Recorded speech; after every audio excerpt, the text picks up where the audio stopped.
الحمد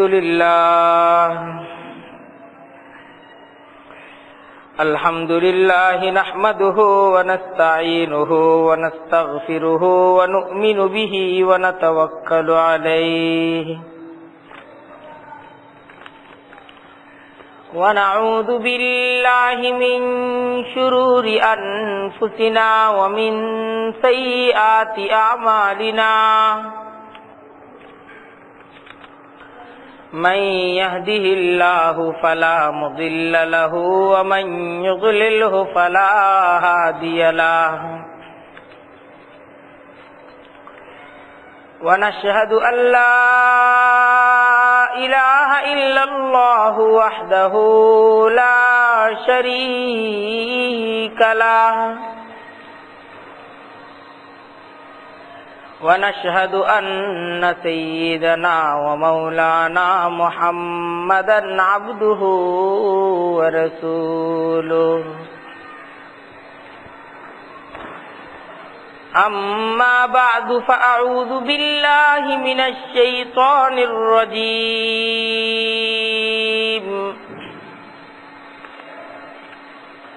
بسم الله الرحمن الرحيم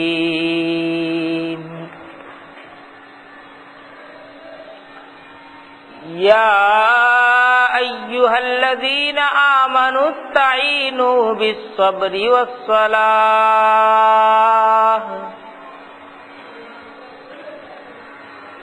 إن الله مع الصابرين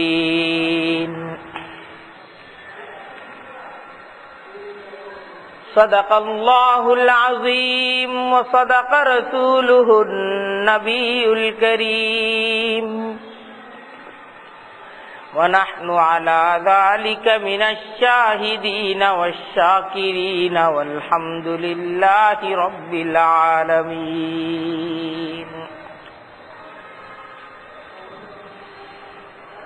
سبحانك لا علم لنا إلا ما علمتنا إنك أنت العليم الحكيم আল্লাহ তাআলার দরবারে অনেক অনেক শুকরিয়া যে তিনি আমাদেরকে জুমার নামাজের পূর্বের এই অতি বরকতপূর্ণ সময়ে জরুরি দিনচর্যার এক মজলিসে বসে আমাদের এই সময়টা অতিবাহিত করার তৌফিক দান করছেন।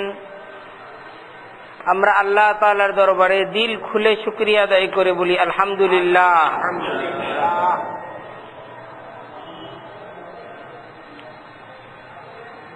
বুনিয়াল ইসলামু আলা খামসিন শাহাদাতু আল্লাহ ইলাহা ইল্লাল্লাহ ওয়া আন্না মুহাম্মাদান আবদুহু ওয়া রাসূলুহু। ইসলামের 5টা ভিত্তির মাঝে প্রথম ভিত্তি হলো কালেমার স্বীকৃতি।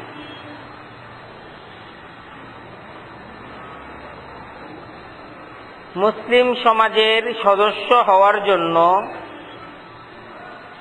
মুসলমান হওয়ার জন্য এই কালেমার স্বীকৃতিটা জরুরি বিষয়। একজন ব্যক্তি এই কালেমার স্বীকৃতি ছাড়া মুসলমান সমাজের অন্তর্ভুক্ত হতে পারে না।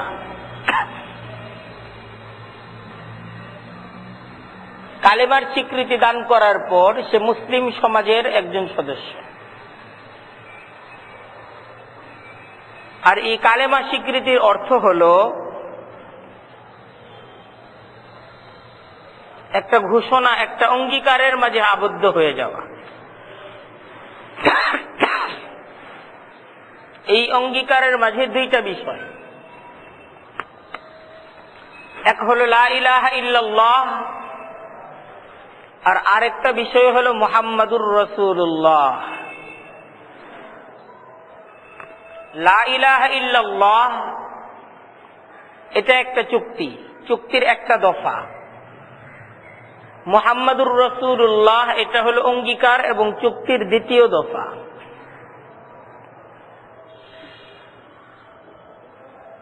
লা ইলাহা ইল্লাল্লাহ এই কথার স্বীকৃতি দেওয়া, এই চুক্তিতে আবদ্ধ হওয়ার অর্থ হলো আমি জীবনের সকল ক্ষেত্রে, সব সময়, সব অবস্থায়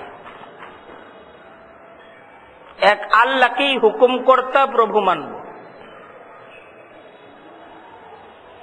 আমি আমার জীবনের সকল ক্ষেত্রে, সব সময়, সব অবস্থায়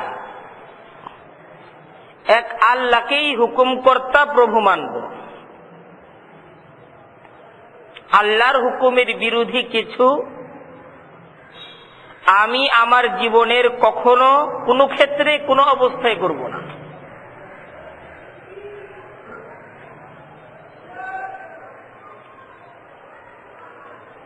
এইটাই লা ইলাহা ইল্লাল্লাহ, এইটাই অঙ্গীকার, এটা একটা এগ্রিমেন্ট, একটা চুক্তির মাঝে চলে যাওয়া যে আমি আমার জীবনের সকল ক্ষেত্রে, সব সময়, সব অবস্থায় আল্লাহ তাআলার হুকুম মানব, আল্লাহকে শাসনকর্তা, হুকুমকর্তা প্রভু মানব। কোন ক্ষেত্রে, কোন অবস্থায়, কোন সময় অন্য কাউকে হুকুমকর্তা মানব না এবং আল্লাহর হুকুমের বিরোধী কিছু আমি করব না। আর কালেমার দ্বিতীয় দফা মুহাম্মাদুর রাসূলুল্লাহ, এর ব্যাখ্যা হলো মুহাম্মদ সাল্লাল্লাহু আলাইহি ওয়াসাল্লামের নিকট আল্লাহর হুকুম এসেছে। তাই মুহাম্মদ সাল্লাল্লাহু আলাইহি ওয়াসাল্লাম যে পদ্ধতিতে আল্লাহর হুকুম পালন করেছেন ওইটাই আল্লাহর মনোনীত পদ্ধতি। আমি একমাত্র সেই পদ্ধতিতেই আমার জীবনকে গড়ব। মুহাম্মাদুর রাসূলুল্লাহ এর অর্থ হলো আল্লাহ তাআলার হুকুম, সকল ক্ষেত্রের হুকুম, সব বিষয়ের হুকুম, এটা মুহাম্মাদুর রাসূলুল্লাহর উপর নাজিল হয়েছে। তিনি জানেন, তার কাছে আসছে। এবং মুহাম্মদ সাল্লাল্লাহু আলাইহি ওয়াসাল্লাম জীবনের সকল ক্ষেত্রে আল্লাহর কোন হুকুমটা কিভাবে পালন করতে হবে তা নিজে করে আমাদেরকে দেখায় গেছে।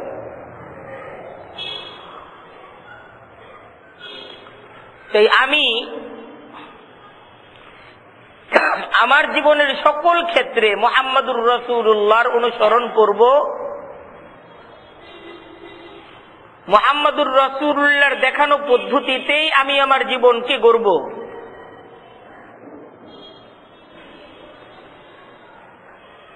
মুহাম্মাদুর রাসূলুল্লাহর তরিকাকে বাদ দিয়ে আমি অন্য কারো কাছ থেকে কোনো নিয়ম, কোনো তরিকা, কোনো চেতনা গ্রহণ করব না।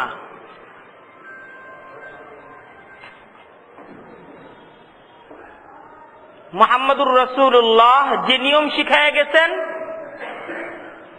যেই তরিকা শিখায়া গেছেন, ওইটাই আমার তরিকা।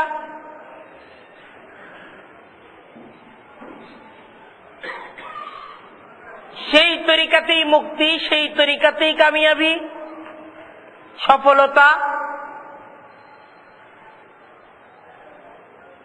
এবং এটা আল্লাহর মনোনীত তরিকা, আল্লাহর দেয়া তরিকা। আমি এই তরিকার বাইরে যাব না। এটা হলো মুহাম্মাদুর রাসূলুল্লাহ। এই লা ইলাহা ইল্লাল্লাহ মুহাম্মাদুর রাসূলুল্লাহ, এই কালিমার স্বীকারোক্তিটা মূলত একটা চুক্তি, একটা এগ্রিমেন্ট। জীবনের সকল ক্ষেত্রে আল্লাহর হুকুম মানার এগ্রিমেন্ট, এবং মানবো যে এটা মুহাম্মদুর রাসূলুল্লাহর তরিকায় মানবো, তার এগ্রিমেন্ট।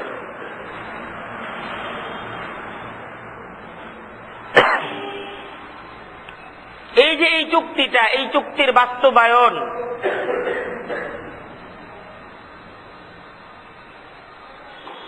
এইটাই কালেমা কবুল করার, লা ইলাহা ইল্লাল্লাহর স্বীকারোক্তি দেওয়ার অর্থ, এটার বাস্তবায়ন করা।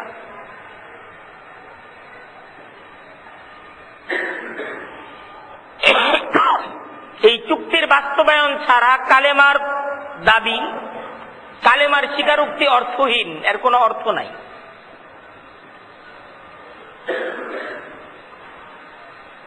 কালেমা, মুখে কালেমা জপার সাথে সাথে যখন মন এবং তার আমল দ্বারা এই কালেমা স্বীকারোক্তির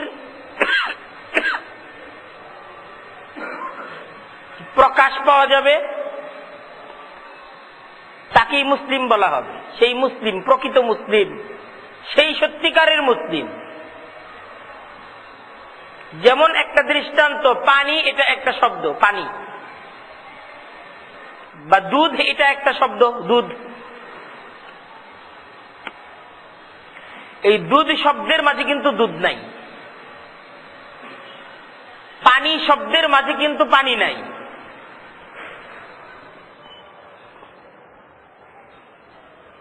বরং পানি এটা ভিন্ন একটা জিনিস। পানি শব্দের দ্বারা আমি সেই জিনিসটাকে বুঝাচ্ছি।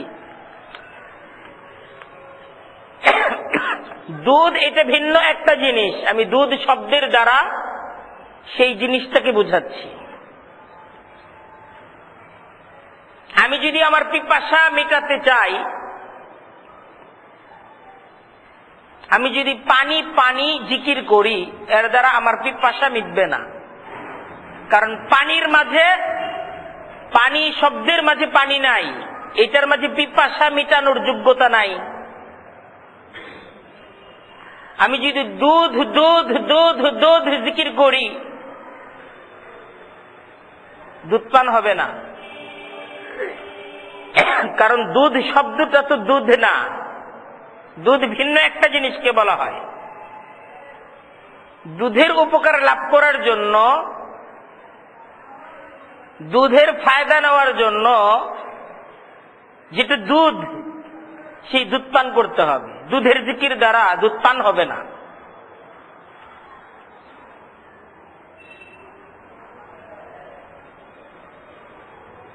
ঠিক এরকম কালেমার শব্দ, শুধু শব্দের জিকিরটাই ঈমান না, শুধু শব্দের স্বীকারোক্তিটাই ঈমান না, এটার দ্বারা ঈমান অর্জিত হবে না। পানি পানি জপার দ্বারা ঠিক যেরকম পানির তৃষ্ণা নিবারিত হবে না, ঠিক লা ইলাহা ইল্লাল্লাহর শুধু মৌখিক জিকির দ্বারা তাকে ঈমানদার বলা হবে না। বরং লা ইলাহা ইল্লাল্লাহর যে বিশ্বাস, এটা মনের মাঝে জমাইতে হবে।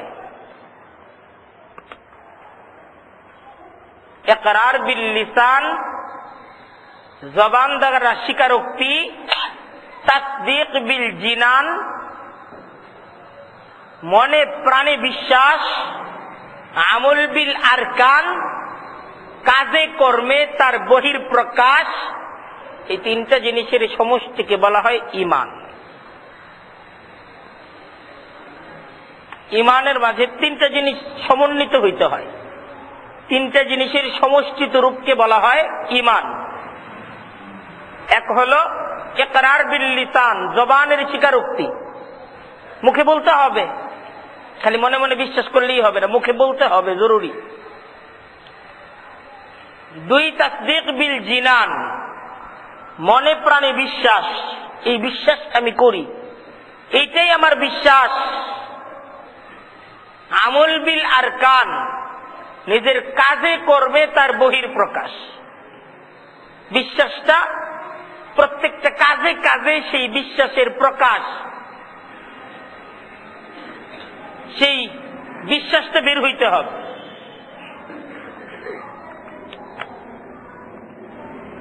এই একজন ব্যক্তি যখন লা ইলাহা ইল্লাল্লাহ মুহাম্মাদুর রাসূলুল্লাহ এই কালেমার স্বীকারোক্তি দিল, এই কালেমাকে কবুল করলো যে আমি এক আল্লাহর হুকুম মতো আমার জীবন গড়ব, আমার জীবনের সর্বক্ষেত্রে সব সময় সব অবস্থায় আল্লাহর প্রভুত্ব চলবে, আমি আল্লাহর গোলাম, আমার ঘরেও আমি আল্লাহর গোলাম, আমার সমাজেও আমি আল্লাহর গোলাম, আমার প্রতিষ্ঠানেও আমি আল্লাহর গোলাম, আমি যখন ক্রেতা আমি আল্লাহর গোলাম, আমি যখন বিক্রেতা আমি আল্লাহর গোলাম। জীবনের সকল ক্ষেত্রে এই ঘোষণা আসতে হবে যে আমি আমার জীবনের সকল ক্ষেত্রে আল্লাহর গোলামীকে গ্রহণ করে নিলাম, তিনি আমার প্রভু, আমার মনিব। আর গোলামিটা যে আমি করব মুহাম্মাদুর রাসূলুল্লাহর তরিকায়, তিনি যেইভাবে জীবনের সর্বক্ষেত্রে আল্লাহর গোলামি করতেন, ওইটাই হলো গোলামির মডেল, ওইটাই গোলামির মডেল। তিনি যেইভাবে করতেন ওইভাবেই করতে হবে, তাহলেই গোলামি হবে।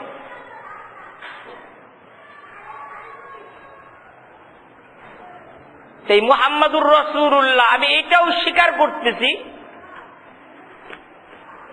আমি এইটাও স্বীকার করতেছি যেইভাবে আমি আল্লাহকে রব হিসেবে গ্রহণ করছি, আল্লাহকে ইলাহ হিসেবে গ্রহণ করছি, আল্লাহকে মুনিব হিসেবে গ্রহণ করছি, জীবনের সকল ক্ষেত্রে আল্লাহ আমার প্রভু, আমি তার দাসের মতো জীবনের প্রত্যেকটা কাজ করব। সাথে সাথে এই ঘোষণাও আমি করতেছি যে আমি দাসত্বটা মুহাম্মাদুর রাসূলুল্লাহর তরিকা অনুযায়ী করব।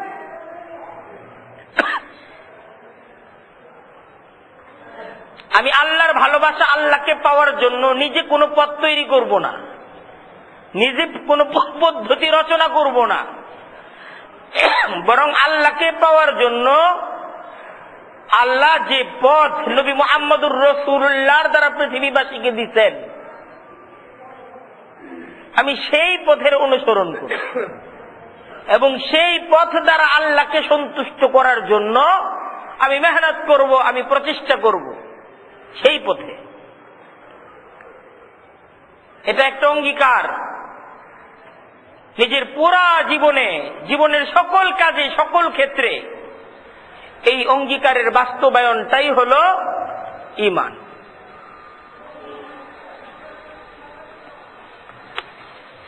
এই যে এই ঈমানের স্বীকারোক্তি, ঈমানের এই স্বীকারোক্তির দ্বারা ইসলামের 5টা ভিত্তির মাঝে প্রথম যে ভিত্তি কালেমার স্বীকারোক্তি, এটা আমাদের গ্রহণ করা হইল।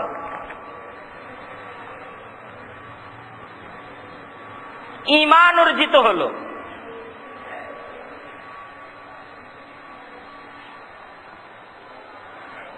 এখন বাকি 4টা ভিত্তি, এটাও আমাকে মানতে হবে।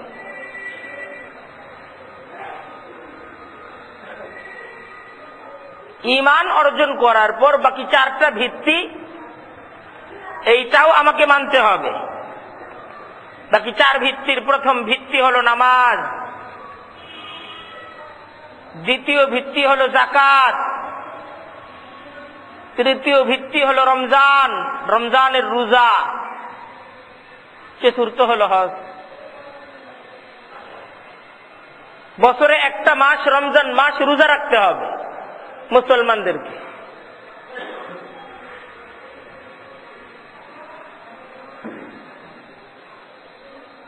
এটা হলো একটা ভিত্তি। ঈমান অর্জনের পর এই কাজটাকে ফরজ দায়িত্ব হিসেবে, এটা আমার উপর ফরজ দায়িত্ব, ফরজ দায়িত্ব হিসেবে এই দায়িত্বটা পালন করতে হবে। যদি সম্পদ থাকে এবং একটা নির্ধারিত পরিমাণ সম্পদ থাকে, তখন এই সম্পদের বছরে একটা নির্ধারিত সময়ে যাকাত দিতে হবে। একটা সময় নির্ধারণ করে বছরে এই সম্পদের যাকাত দিতে হবে গরিব দুঃখীদের কাছে।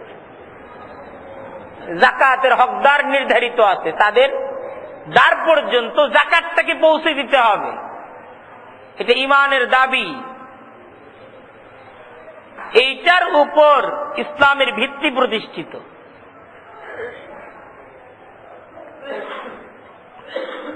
সম্পদ যদি থাকে তাহলে জীবনে একবার ওয়ালিল্লাহি আলান নাসি হিজ্জুল বাইতি মান ইসতাতা ইলাইহি সাবিলা, যাদের সামর্থ্য আছে তাদেরকে আল্লাহর ঘর জিয়ারত করতে হবে। এটা আল্লাহর হক, এটা আল্লাহর অধিকার, এটা দায়িত্ব, এবং এটার উপর ইসলামের ভিত্তি প্রতিষ্ঠিত।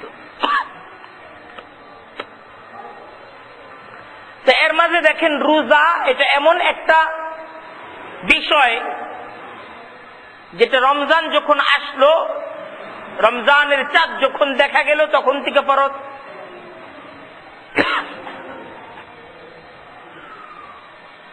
যাকাত যাদের সম্পদ আছে তাদের জন্য ফরজ, যাদের সম্পদ নাই তাদের উপর তো যাকাত ফরজ না, তারা যাকাতের হকদার। হজ এইটাও জীবনে একবার ফরজ, তাও যাদের সম্পদ আছে তাদের উপর ফরজ। কিন্তু এই চারটা ভিত্তির মাঝে একটা ভিত্তি এমন, নামাজ। ঈমান অর্জনের পর সাথে সাথে এই নামাজটা মুমিনের উপর ফরজ।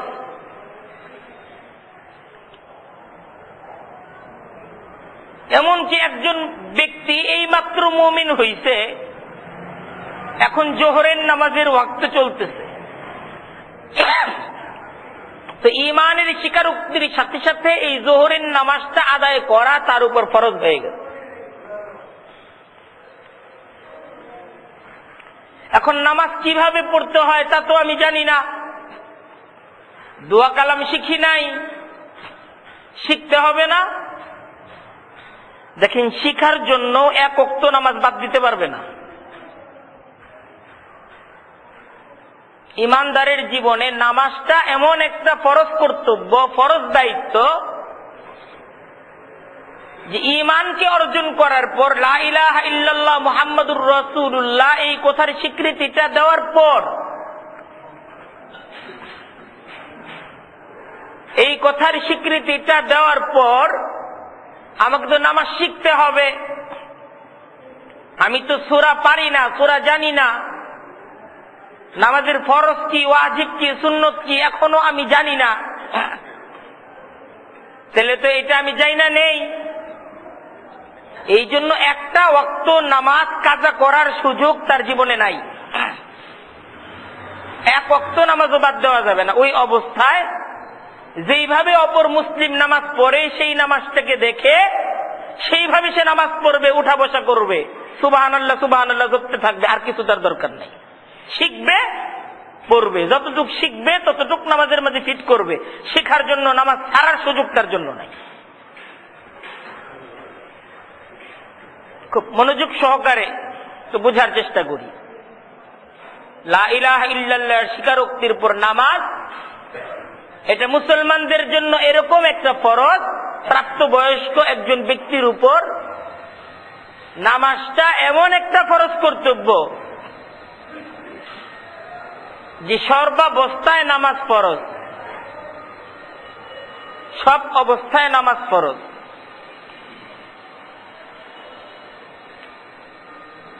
আপনি যদি মুকিম থাকেন, নিজের এলাকায় থাকেন, নামাজ ফরজ। আপনি যদি মুসাফির হন, তাহলে মুসাফির অবস্থাতেও নামাজ ফরজ, নামাজ ছাড়ার সুযোগ নাই। তবে আপনার জন্য বিশেষ সুযোগ আছে, বিশেষ একটা অফার আছে, আপনি যখন মুসাফির হয়ে যাবেন 48 মাইল প্রায় 72 কিলোমিটার দূরবর্তী স্থানে আপনি যদি সফরে চলে যান, আর সেই সফরটা যদি 15 দিনের কম সময়ের জন্য হয়, তাহলে আপনার জন্য এটা একটা ইসলামের বিশেষ সুযোগ।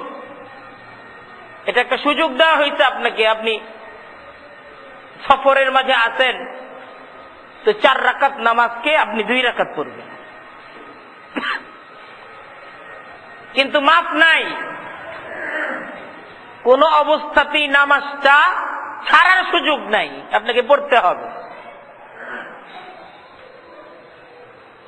আপনি যদি অসুস্থ হয়ে যান, আপনাকে সুযোগ দেওয়া হয়েছে নামাজের মাঝে দাঁড়ানো। ফরজ নামাজ দাঁড়িয়ে পড়া তো ফরজ, কিন্তু আপনি অসুস্থ হইলে দাঁড়ানোর ফরজ বাদ, তুমি বইসা পড়ো। তোমার উজর আছে, সমস্যা আছে, তোমাকে সুযোগ দেওয়া হইলো বইসা পড়ো, বইসা পড়ো তুমি, কিন্তু নামাজ ছাড়া যাবে না। না, আমি তো এত অসুস্থ, বইসাও নামাজ পড়তে পারতেছি না, তাহলে তুমি শুয়ে শুয়ে নামাজ পড়ো, শুয়ে শুয়ে নামাজ পড়ো ইশারার মাধ্যমে। যেইভাবে বইসা নামাজ পড়তে পারো ওইভাবে বইসা নামাজ পড়ো। যদি বইসাও তোমার শরীরে সেই পরিমাণ শক্তি নাই, শুয়ে শুয়ে পড়ো, তারপরও নামাজ ছাড়ার সুযোগ নাই। ইসলামী শরীয়তে নামাজ ছাড়ার সুযোগ নাই। ঈমানের স্বীকারোক্তি দেওয়ার পর নামাজ এমন এক ফরজ ইবাদত, কেউ যদি শুয়ে শুয়ে হাত নাড়ানোর শক্তি উতার নেই, শুয়ে শুয়ে যে ইশারা করবে এতটুক শক্তি উতার নাই, তার ক্ষেত্রে বিধান হলো ইশারার দ্বারা নামাজ পড়তে। যতক্ষণ পর্যন্ত ইশারা করতে পারে, ইশারার দ্বারা সে নামাজ আদায় করবে, নামাজ ছাড়ার সুযোগ তার জন্য নাই। বেহুশ হয়ে গেলে, বেহুশ তার হুশ নাই, সেই সময়ের জন্য সুযোগ দেওয়া হয়েছে যে তার তো বেহুশ। বেহুশির ক্ষেত্রেও সে কতটুকু সময়ের জন্য বেহুশ এটা দেখা হবে। হুশ আসার পর যদি নামাজের ওয়াক্ত থাকে তাহলে নামাজ পড়তে হবে। আমি তো বেহুশ হয়ে গেছিলাম, এই জন্য এখন 3 ওয়াক্ত নামাজ তোমার জন্য ছাড় দেওয়া হইলো হুশ আসার পর, এমন কোন সুযোগ নাই। বেহুশ হওয়ার পর দেখা গেল হুশ আসার পর নামাজের ওয়াক্ত আছে, তো এই নামাজটাকে কাজা করতে হবে। এই নামাজ তার উপর জরুরি, ফরজ। একজন ওযু করতে পারে না, নামাজ পড়বে, ওযু করতে পারে না, ডাক্তার বলছে ওযু করা যাবে না, তায়াম্মুম করো, নামাজ ছাড়া যাবে না। নামাজ ছাড়ার সুযোগ ইসলাম একজন মুমিনকে কোনো অবস্থাতেই দেয় না। যুদ্ধের মাঝে মুসলমানরা ধর্মীয় যুদ্ধের মাঝে লিপ্ত, কাফেররা ইসলাম মুসলমানদেরকে মিটিয়ে দেওয়ার জন্য সর্বশক্তি প্রয়োগ করতেছে। মুসলমানদের স্থাপনার উপর কাফেররা আক্রমণ করতেছে। ঠিক এই অবস্থার মাঝে মুসলমানরা, নামাজের ওয়াক্ত হয়ে গেছে, মুসলমানরা এই অবস্থায় কি করবে? তো তার জন্য সালাতুল খৌফ, যুদ্ধকালীন বিশেষ নামাজের সুযোগ দেওয়া হয়েছে। যে যুদ্ধকালীন সময়ে যখন যুদ্ধ চলতে থাকবে, মুসলমানরা যুদ্ধও করবে, নামাজও পড়বে। কিভাবে পড়বে তার পদ্ধতি তাদেরকে শিখাইয়া দেওয়া হয়েছে। ঘোড়া থেকে নেমে একদল কাফেরের মোকাবেলা করতে থাকবে, আরেক দল নামাজের মাঝে দাঁড়িয়ে থাকবে, হাতিয়ার তাদের সাথে থাকবে, নামাজ পড়বে। নামাজ ছাড়ার সুযোগ নেই। যদি ঘোড়া থেকে না নামা যায়, ঘোড়ার পিঠে নামাজ পড়বে ইশারার দ্বারা। কিন্তু মুসলমান নামাজ ছাড়তে পারবে না। ঈমান অর্জনের পর নামাজটা ইসলামী শরীয়তে এটা এত গুরুত্বপূর্ণ একটা ইবাদত।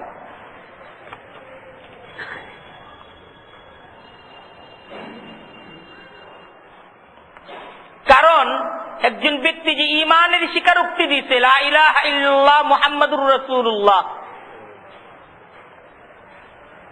যে আমি আমার জীবনের সর্বক্ষেত্রে সকল সময় সব অবস্থায় আল্লাহর হুকুমের উপর আমার জীবন গড়ব। কোন অবস্থায়, কোন সময়, কোন ক্ষেত্রে আল্লাহর হুকুমকে অমান্য করব না। লা ইলাহা ইল্লাল্লাহ, এটা আল্লাহর সাথে এই হলো চুক্তি। এই ওয়াদায় আমি আবদ্ধ হই। কালেমা পড়ছি তো এই ওয়াদায় আমি আবদ্ধ হই যে আল্লাহ, আমি তোমার বান্দা, এই ওয়াদা তোমার সাথে করতেছি। আমি আমার জীবনের কোন ক্ষেত্রে, কোন সময়, কোন অবস্থায় আল্লাহ তোমার হুকুমকে আমি অমান্য করব না। আমি তোমার হুকুম অনুযায়ী চলব। এই যে আল্লাহর সাথে একটা ওয়াদা আমি করলাম, এই ওয়াদাটার সত্যতা মুমিনকে তার নামাজ দ্বারা দিতে হবে। আমার নামাজটা হলো যে আমার ওয়াদার উপর আমি আছি আল্লাহ। প্রত্যেকবার এক একটা সেজদা করব, রুকু করব, আল্লাহু আকবার তাকবীরের দ্বারা নামাজে দাঁড়াবো আর আল্লাহকে এই কথা বলবো যে আল্লাহ লা ইলাহা ইল্লাল্লাহ, যে ওয়াদা, যে এগ্রিমেন্ট তোমার সাথে আমার হইছে আল্লাহ, আমি তার উপর আছি, আমি সেই ওয়াদার উপর আছি আল্লাহ। এই হাজিরা দিয়া যাওয়া, হাজিরা দিয়া যাওয়া। নামাজটা হলো মুমিনের ইমানি প্রমাণ, ইমানি দলিল। ইমান যে আছে এর দলিলটাই হলো নামাজ। মহান রব্বুল আলামিন মুমিনের 24 ঘন্টার রুটিন 5 ওয়াক্ত নামাজ দ্বারা নিয়ন্ত্রণ করে দিচ্ছেন, নিয়ন্ত্রিত করে দিচ্ছেন। লা ইলাহা ইল্লাল্লাহ, এই কালেমা স্বীকার করছো, এই কালেমার দাম তো এত, এই পৃথিবীটা এই কালেমার সামনে তুচ্ছ। পৃথিবীর জন্ম থেকে নিয়ে শুরু করে পৃথিবীর মৃত্যু পর্যন্ত পৃথিবীর যাবতীয় সম্পদ, পৃথিবীর যাবতীয় ধনী ধনাঢ্য, এদের সকলকে যদি একটা পাল্লায় রাখা হয় আর আরেকটা পাল্লায় যদি লা ইলাহা ইল্লাল্লাহ এই কালেমাকে রাখা হয়, কালেমার পাল্লাটা ভারী হবে। কালেমা এত দামি, আর এই কালেমাকে যে গ্রহণ করবে সে এত দামি যতদিন পর্যন্ত এই কালেমাওয়ালা, বরং কালেমার একটা শব্দ আল্লাহ এই কথা বলনে ওয়ালা একজন মানুষের এই পৃথিবীতে বসবাস থাকবে, ততদিন পর্যন্ত আল্লাহর এই পৃথিবীটা থাকবে। আর যেই দিন এই আল্লাহ বলনেওয়ালা মানুষটা এই আল্লাহর পৃথিবী থেকে বিদায় হয়ে যাবে, সেই দিন পৃথিবীর মৃত্যু হবে, তার মৃত্যুর সাথে সাথে পৃথিবীরও মৃত্যু হবে, শেষ পৃথিবীটা।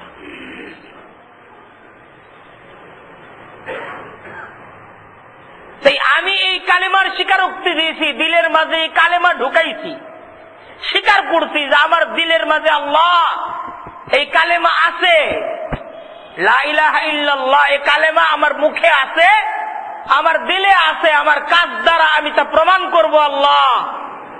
আমার জীবনের কোন ক্ষেত্রে, কোন সময়, কোন অবস্থায় আমি এই কালেমা থেকে বিচ্যুত হব না। প্রভু, তোমার হুকুমকে আমি অগ্রাহ্য করব না, তোমার হুকুমকে আমি অমান্য করব না। এই যে একটা ওয়াদা, ওয়াদাটা কার সাথে? আল্লাহর সাথে।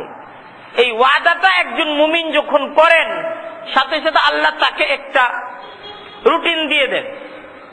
রুটিনটা 24 ঘন্টার রুটিন। ঠিক আছে, ওয়াদা করছো, হায়াতের বাকি দিনগুলো এই যে এই ওয়াদার উপর টিকে থাকো।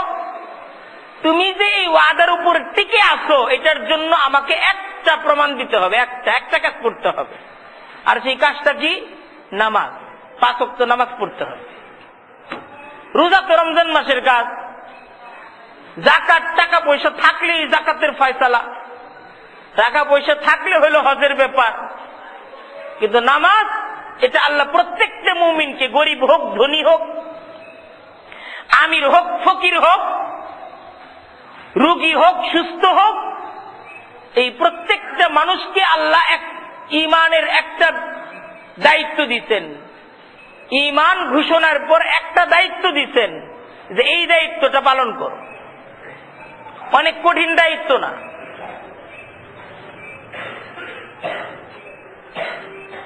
আল্লাহ যে জান্নাত দিবেন, যে জান্নাতের ওয়াদা আল্লাহ তাআলা আমাদের জন্য রাখছেন, নবী করিম সাল্লাল্লাহু আলাইহি ওয়াসাল্লাম হাদিসের মাঝে ইরশাদ করেন, আল্লাহর সেই জান্নাত, এই জান্নাত যে মুমিনরা পাবে, যে মুমিনটা আল্লাহর দেওয়া সবচেয়ে ছোট জান্নাতটা পাবে, সেই জান্নাতটাও এই পৃথিবীর 10টা পৃথিবীর সমপরিমাণ সমান।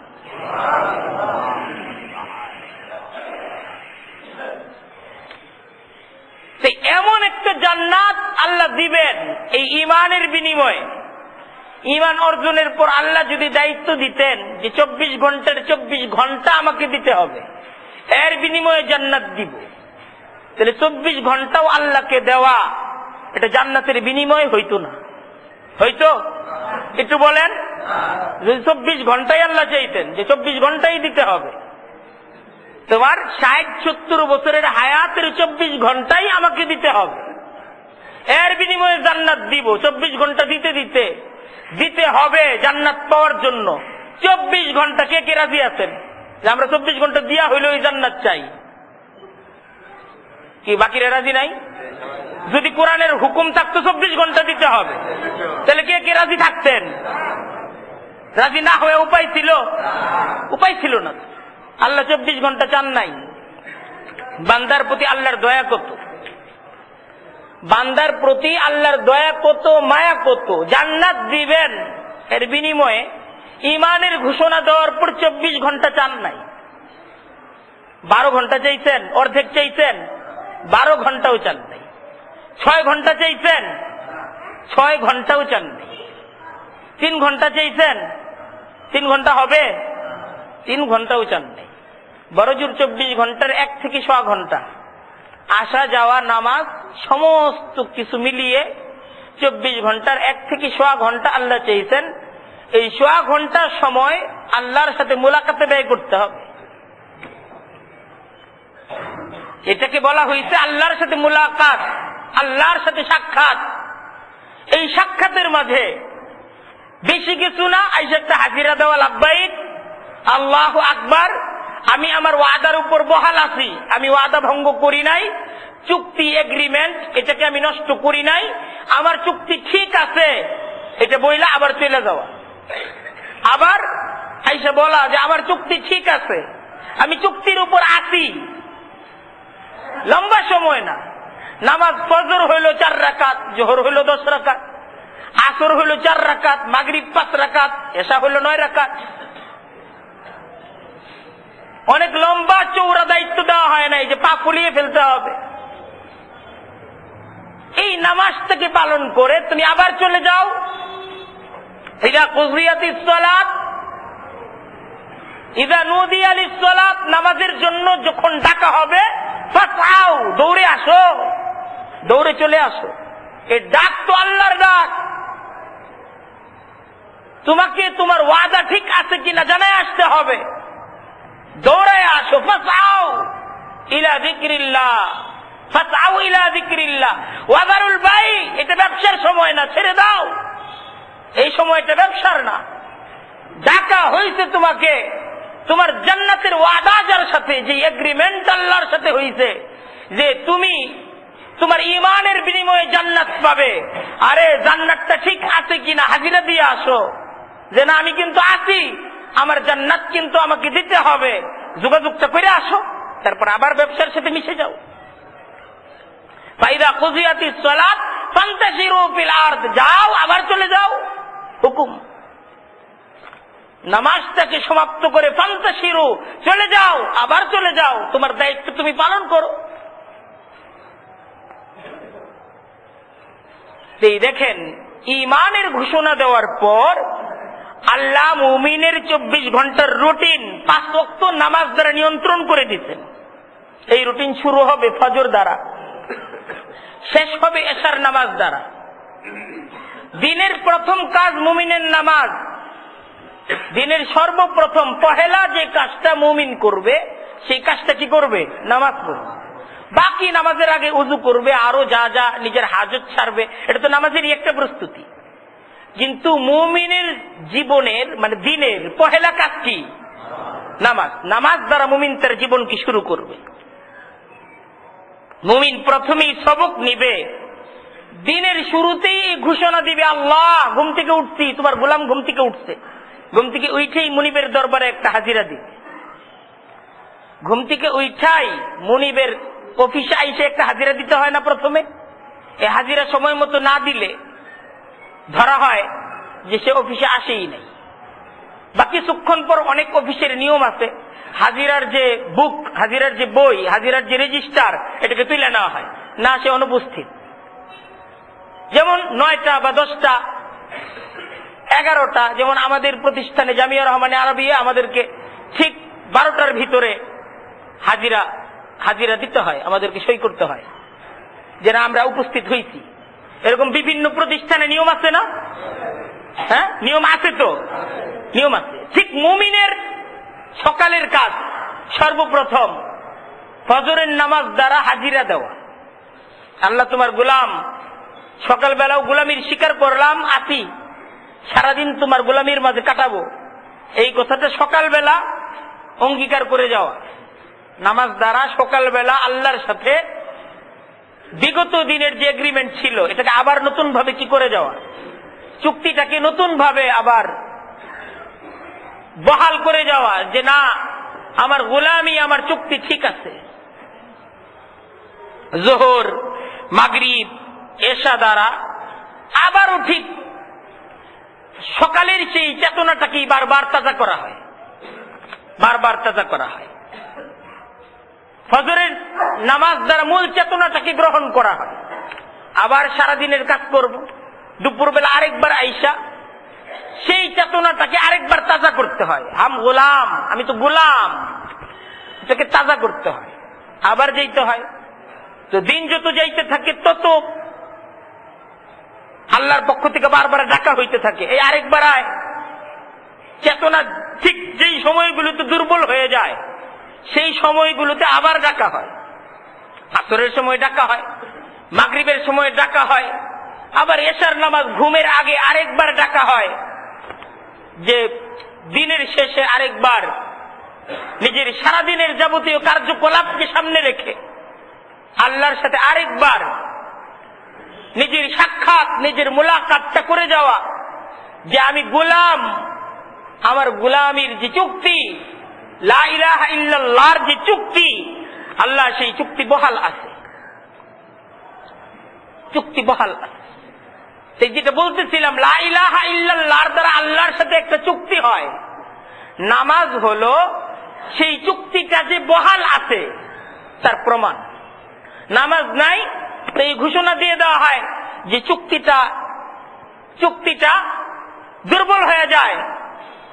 নামাজ যখন বান্দা ছেড়ে দেয় তো লা ইলাহা ইল্লাল্লাহ এর যে চুক্তি আল্লাহর সাথে, সেই চুক্তিটা দুর্বল হয়ে যায়, চুক্তিটা ক্ষয়প্রাপ্ত হয়ে যায়। ফজরে আসলাম না, চুক্তি দুর্বল হয়ে গেল। জোহরে আসলাম না, চুক্তি আরো দুর্বল হয়ে গেল। আসরে যখন আসলাম না, চুক্তি আরো দুর্বল হয়ে গেল। মাগরিব এশাও যখন আসলাম না, চুক্তি আছে কি নাই।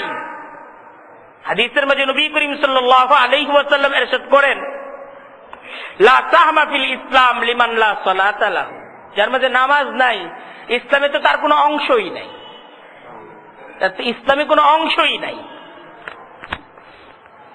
নবী করিম সাল্লাল্লাহু আলাইহি ওয়াসাল্লাম আরেকটা হাদিসের মাঝে বলেন, ইন্নামা মাওযিউস সালাত মিনাদ-দ্বীন, তুমি যে দ্বীনকে গ্রহণ করছো, আল্লাহর হুকুমকে তুমি যে তোমার জীবনের মাঝে গ্রহণ করছো, নামাজটা কেমন জানো? নামাজটা হলো কামাউযুইর রাসি মিনাল জাসাদ।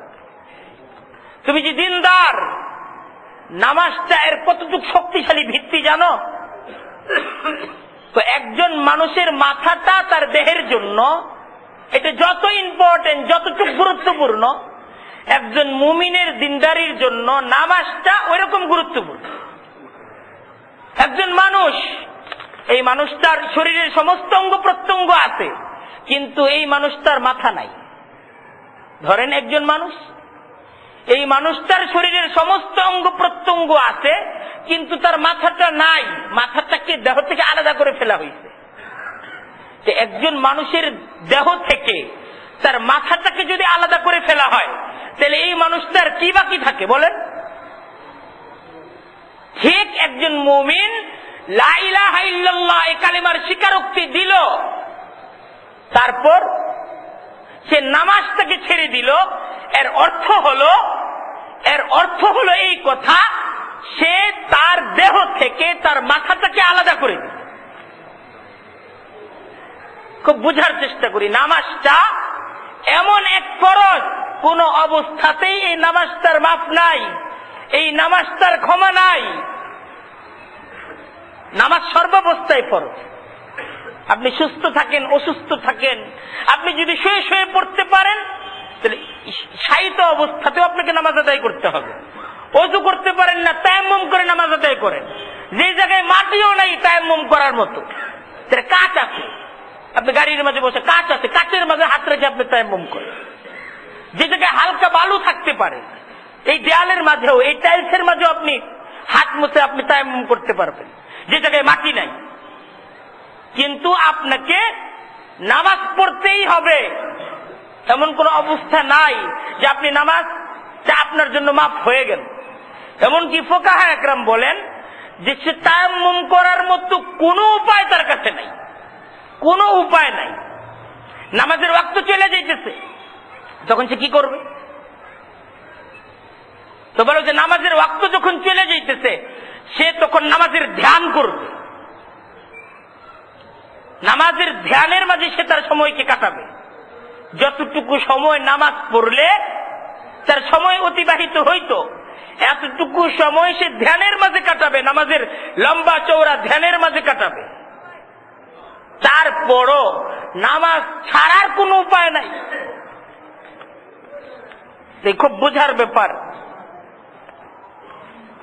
এই নামাজটা মুমিনের জিন্দেগির অনেক বড় কাজ। আর এই নামাজটার যারা ফায়দা কি, এটার ফজিলত কি, কোরআনে কারীমের মাঝে মহান রব্বুল আলামিন নামাজের ফজিলতের আলোচনাও করছেন। ফজিলত, এটার উপকার কি, কোরআনের মাঝে আল্লাহ বলছেন, উতলু মা উহিয়া ইলাইকা মিনাল কিতাবি ওয়া আকিমিস সালাহ ইন্নাস সালাতা তানহা আনিল ফাহশাই ওয়াল মুনকার। আল্লাহ নামাজের ফজিলত আলোচনা করছেন যে তুমি তোমার জিন্দেগিতে এই যে ঈমানকে অর্জন করছো, আল্লাহর সাথে যে চুক্তি করছো, আল্লাহ তোমার হুকুমের বাইরে জীবনের কোন ক্ষেত্রে, কোন সময়, কোন অবস্থায় আমি তোমার হুকুমকে অমান্য করব না, এই যে আল্লাহর সাথে চুক্তি বলতেছে, যদি নামাজটাকে ধরে রাখো, নামাজ তোমার এই চুক্তিকে সুরক্ষা করবে, নামাজ তোমার চুক্তিকে বাস্তবায়ন করবে, তোমার এই চুক্তিটা নামাজ রক্ষা করবে, নামাজ তোমাকে রক্ষা করবে। তোমার চিরশত্রু ইবলিসের যত ধরনের চক্রান্ত, তার যত ধরনের রূপ, যতভাবে ইবলিস তোমার কাছে আসতে পারে, তুমি যদি নামাজি হও, ইবলিস কোন রূপে, কোনভাবে তোমাকে পরাজিত করতে পারবে না। নামাজি ব্যক্তির কাছে ইবলিস পরাজিত, নামাজি ব্যক্তির কাছে ইবলিস পরাজিত, ইবলিস তার সাথে পারবে না। আর যে ব্যক্তির মাঝে নামাজ নাই, ইবলিস তার উপর বিজয়ী, সে ইবলিসের সাথে পারবে না। তাই কেউ যদি তার চরম শত্রু ইবলিসকে পরাজিত করতে চায়, নামাজটা প্রধান হাতিয়ার, সবচেয়ে বড় অস্ত্র হলো নামাজ। নামাজটা সবচেয়ে বড় অস্ত্র। এই অস্ত্রটা একজন মুমিনের কাছে থাকলে ইবলিস, এই যে চরম শত্রু ইবলিস, ইবলিস তো এখন পরাশক্তি হয়ে গেছে আমাদের জীবনের উপর। এই পরাশক্তি ইবলিস পরাজিত হয়ে যাবে যদি মুমিনের কাছে কি থাকে? নামাজ থাকে, নামাজটা যদি থাকে। কারণ এই নামাজটা কিন্তু আল্লাহর সাথে আরেকটা ওয়াদা। নামাজটা আল্লাহর সাথে আরেকটা ওয়াদা। কালেমাটা যেমন আল্লাহর সাথে একটা ওয়াদা, নামাজটাও আল্লাহর সাথে আরেকটা ওয়াদা। নামাজটা আল্লাহর সাথে এই ওয়াদা যে একজন ব্যক্তি যখন নামাজ পড়ে তার নামাজ দ্বারা আল্লাহর সাথে ওয়াদা হয় যে আল্লাহ এই নামাজটা ঠিক যেমন তোমার হুকুমে তোমার নবীর তরিকায় আমি পড়ছি, আমার জীবনের প্রত্যেকটা কাজ তোমার হুকুম আর তোমার নবীর তরিকায় করে দাও। নামাজ দ্বারা মুমিনের আল্লাহর কাছে অটোমেটিক এই ওয়াদা আর এই দোয়া চলে যায়, এই দোয়া হয়ে যায় নামাজের দ্বারা। তাই আমার নামাজ যদি সুন্দর হয়, নামাজের প্রভাবটা আমার পুরা জিন্দগির উপর পড়বে, আমার পুরা জীবনের উপর এই নামাজের একটা প্রভাব আছে। কারণ নামাজ আর জীবন পরস্পর ঘনিষ্ঠভাবে সম্পৃক্ত দুইটা জিনিস। নামাজ জীবন থেকে আলাদা কিছু না, আর জীবন নামাজ থেকে আলাদা কিছু না। জীবন আর নামাজ, মুমিনের জীবন আর নামাজ, এই দুইটা জিনিস পরস্পর ভাবে খুবই ঘনিষ্ঠ, খুবই ঘনিষ্ঠ। কারণ নামাজের মাঝে জীবনের রিপোর্ট পাওয়া যায়, আর জীবনের মাঝে নামাজের রিপোর্ট পাওয়া যায়। নামাজের মাঝে জীবনের রিপোর্ট পাওয়া যায়, আর জীবনের মাঝে নামাজের রিপোর্ট পাওয়া যায়। জীবন আর নামাজ এই যে দুইটা ঘনিষ্ঠভাবে সম্পৃক্ত মানুষের জীবনের দুইটা জিনিস, যে নামাজকে ধরবে তার জীবনের মাঝে নামাজের রিপোর্ট পাওয়া যাবে, আর যে জীবনকে ধরবে তার নামাজের মাঝে জীবনের রিপোর্ট পাওয়া যাবে। এই হলো ফয়সালা। একজন নামাজি ব্যক্তি যে সত্যিকারের নামাজি, তার জীবনের প্রত্যেকটা কাজে কাজে নামাজের নিদর্শন প্রকাশ পাবে, নামাজের রিপোর্ট প্রকাশ পাবে। যে লোকটা নামাজি,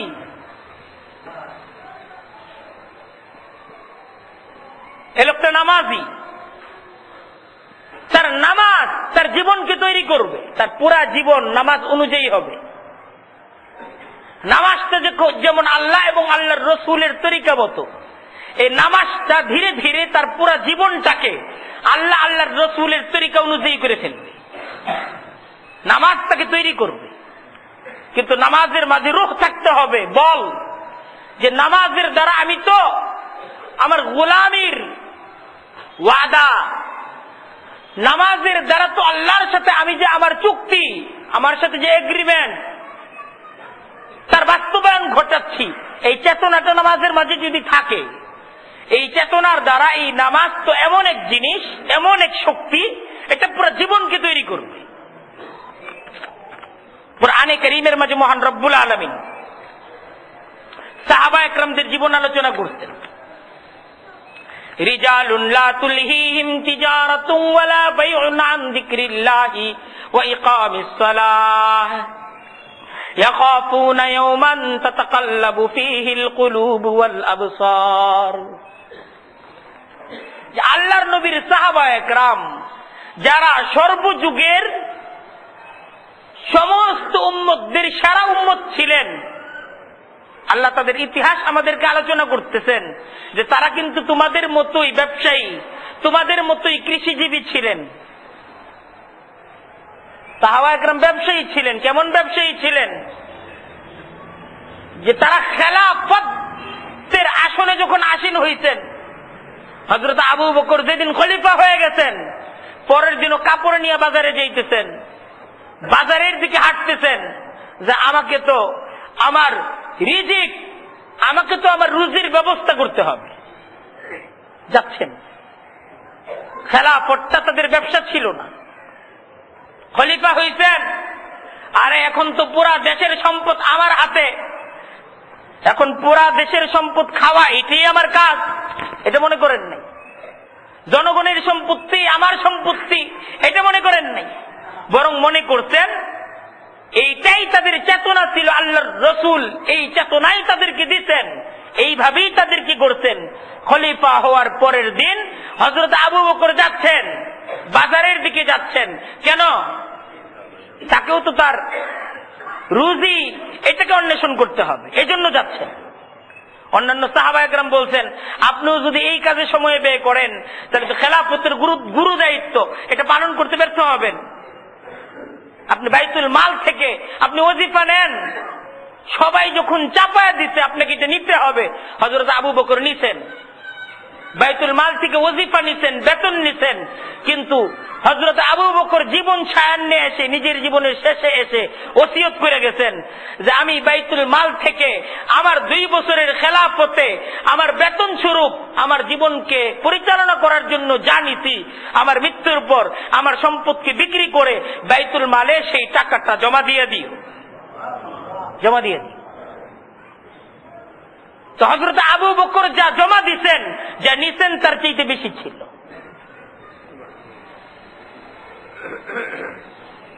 এই সাহাবায়ে কেরাম ব্যবসায়ী ছিলেন, তারাও বাজারের মানুষ ছিলেন। সাহাবায়ে কেরাম কৃষিজীবী ছিলেন, তারাও জমি চাষ করছেন।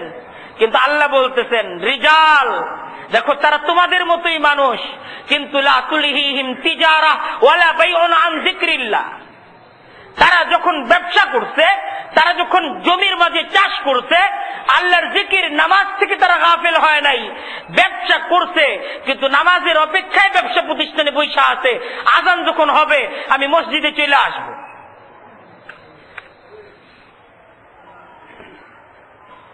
তারা ব্যবসা থেকে ছুটি নিয়ে মসজিদে আসে নাই, মসজিদ থেকে ছুটি নিয়ে তারা চলে গেছে ব্যবসায়িক ময়দানে লম্বা সময়ের জন্য।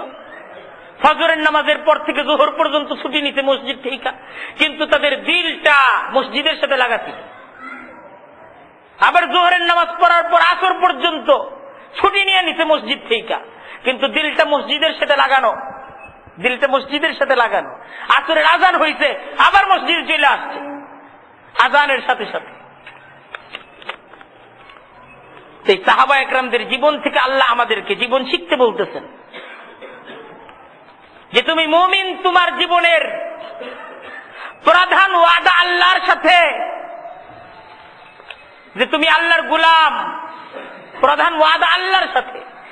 আমাদের জীবনের প্রধান ওয়াদা কার সাথে? আল্লাহর সাথে। আর এই ওয়াদাটাকে তাজা করার হাতিয়ার হলো নামাজ। এই নামাজ দ্বারা আল্লাহর সাথে সংযোগ থাকবে, আল্লাহর সাথে সম্পর্ক থাকবে। নামাজ ছুটে যাবে, আল্লাহর সাথে সম্পর্ক শিথিল হয়ে যাবে, সংযোগ ছুটে যাবে, সংযোগ থাকবে না।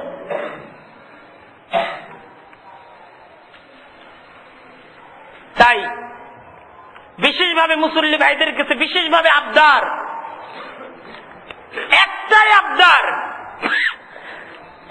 যে কালেমা আমরা শিখছি,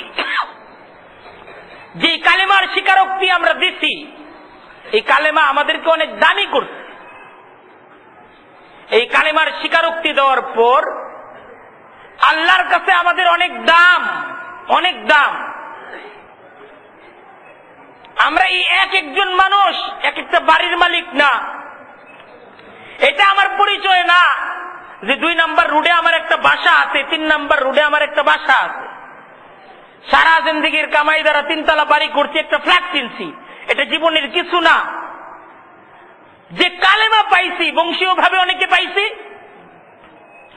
বাবা মুসলমান ছিল, মুসলমান হিসেবে নিজে বংশীয় ভাবে যে কালেমাটা পাইছি, এই কালেমা আমাকে তো এই দুনিয়ার 10 দুনিয়ার সমান, এই দুনিয়ার চাইতে 10 দুনিয়ার সমান জান্নাতের অধিকারী করে দিছে এই কালেমা। এটা আমার প্রধান পরিচয়। আমি মুসলমান, আমি কালেমা ওয়ালা। এই দুনিয়ার বাড়ি তো কিছুই না, আমার জন্য তো জান্নাত অপেক্ষা করতেছে। বাপ দাদা জন্ম দেওয়ার কারণে মুসলমান জন্ম নিয়া যে জান্নাত পাওয়ার একটা সুবর্ণ সুযোগ পেয়েছি, এই দুনিয়ার বাড়ি আর গাড়ি আর একটা ঘুমের জন্য, আর বন্ধু বান্ধবদের সাথে হালকা তামাশা করার জন্য, হালকা গল্প করার জন্য। এই জান্নাতটা ছুটে যাবে এই জান্নাত থেকে বঞ্চিত হয়ে যাব, এত বড় সুযোগ পাওয়ার পর সুযোগটা হাতছাড়া হয়ে যাবে, যদি হয়ে যায় তাহলে আমাদের চাইতে দুর্ভাগা আর কেউ নাই, আর কেউ নাই, আর কেউ নাই। বলেন এর চাইতে বড় দুর্ভাগ্য আর কিছু আছে? কত সুন্দর সুযোগ। আমি যদি নামাজ পড়ি, আজকে কোনো বাধা নাই। বেলালের নামাজের উপর বাধা ছিল, খাব্বাবের নামাজের উপর বাধা ছিল, রাসূলুল্লাহর নামাজের উপর বাধা ছিল। এই নামাজের জন্য সুমাইয়াকে জীবন দিতে হয়েছে, এই নামাজের জন্য অসংখ্য সাহাবা একরামদেরকে জীবন দিতে হয়েছে এই নামাজকে পড়ার কারণে। আর আজকে সেই নামাজ যদি আমি পড়ি, সবাই আমাকে ভালো বলবে, লোকটা নামাজি, এই লোকটা নামাজি, সবাই ভালো বলবে। এমন একটা পরিবেশ, ঈমান গ্রহণের, ঈমানের উপর চলার এমন সুবর্ণ সুযোগকে পাওয়ার পর যদি শুধুমাত্র একটা ঘুম আর একটা ল্যাপ আর একটা কম্বলের ভালোবাসায় আর একটা বন্ধু আর একটা বান্ধবীর ভালোবাসায়, ঘর আর নিজ সন্তান আর এই ব্যবসা প্রতিষ্ঠানের ভালোবাসায় এই নামাজটাকে যে ছুটিয়ে দিচ্ছি, কত বড় জান্নাতের একটা সম্পদ আমার থেকে হাতছাড়া হয়ে যাইতেছে। একটু ভাবা দরকার আছে না নাই? একটু নিয়ত করেন যে নামাজটাকে ইনশাল্লাহ আমরা ধরবো। একটু নিয়ত করা যায় না? নামাজটা পড়বো আমরা, নামাজটাকে ছাড়বো না। এই একটা নিয়ত, এটা আপনাদের কাছে আবদার। নিজে ধরেন, নিজ সন্তানকে নামাজ ধরান, এটা আবদার। আপনাদের হাত জোর জোর করে আবদার করতেছি, নামাজটাকে ধরেন। কেন নামাজটাকে ছাড়তেছেন? নামাজটা ছেড়ে আপনি কি শান্তিতে আছেন? আপনার এই নামাজহীন জীবন কি শান্তির জীবন? নিজের জিজ্ঞাসা করেন। আপনি নামাজটাকে যে ছাড়তেছেন, কিসের ভিত্তিতে ছাড়তেছেন? কোন ওয়াদা আছে? নামাজে ছাড়ার কোন পুরস্কার আছে? দুনিয়াবি কোন পুরস্কার? নামাজে ছাড়ার কারণে ব্যবসায়িক কোন উন্নতি, চাকরির কোন প্রমোশন, কিচ্ছু নাই। এই নামাজটা যে ছাড়তেছি, এর বিনিময়ে কিছু নাই। আর নামাজ থেকে ধরলে বিনিময়ে দুনিয়ার যে জীবনটা, এই দিলের যে অশান্তিটা, এটা শান্ত হয়ে যায়, এটা শান্ত হয়ে যায়, দিলটা শান্ত হয়ে যায়। তো আমি আল্লাহর গোলাম, হাজিরা দিছি, শান্ত হয়ে যেত দিলটা, আল্লাহর সাথে হাজিরা দিছি। নামাজ পড়ছি ফজর, জোহরের আগ পর্যন্ত যদি মৃত্যু হয় জান্নাত ছুটবে না, কারণ ফজরে হাজিরা দেওয়া আছে। জোহরের হাজিরা দেওয়া আছে। আসর পর্যন্ত যদি মৃত্যু হয় ভয় নাই, কারণ জোহরের হাজিরা দিয়ে আসছি, জোহরের হাজিরা দিয়ে আসছি। আমার নামাজ সাক্ষী হবে এই লোক নামাজি, এই লোক ইমানদার। এক একটা নামাজ এক একটা সাক্ষী। আর ফজর যে ছাড়লাম, মৃত্যুর সাথে সাথে তো ফজরের নামাজ বলবে, আজকে ফজর পড়ে নাই, কিসের মুমিন, কিসের ইমানদার? তো ফজরের নামাজই পড়ে নাই। জোহরের নামাজটা যে পড়লাম না, মৃত্যুর সাথে সাথে এই নামাজ তো বলবে এত জোহরের নামাজই পড়ে নাই। এর জানাজা পড়ো কেন?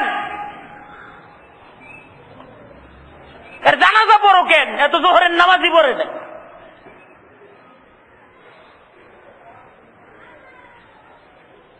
তাই প্রত্যেকটা ভাইয়ের কাছে আবদার, এটা একটা নিবেদন, হাত জোর করে করে প্রত্যেকটা মানুষদেরকে বলতেছি, আপনাদেরকে, নিজেদের সন্তানদেরকে নামাজি বানান, নিজেরা নামাজি হয়ে যান, জীবনটা সুন্দর হয়ে যাবে। রাজি আছি না ইনশাআল্লাহ? আল্লাহ তাআলা প্রত্যেকটা ভাইকে তৌফিক দান করুন। ওয়া আখিরু দাওয়ানা আলহামদুলিল্লাহি রাব্বিল আলামিন। দাঁড়িয়ে যাই।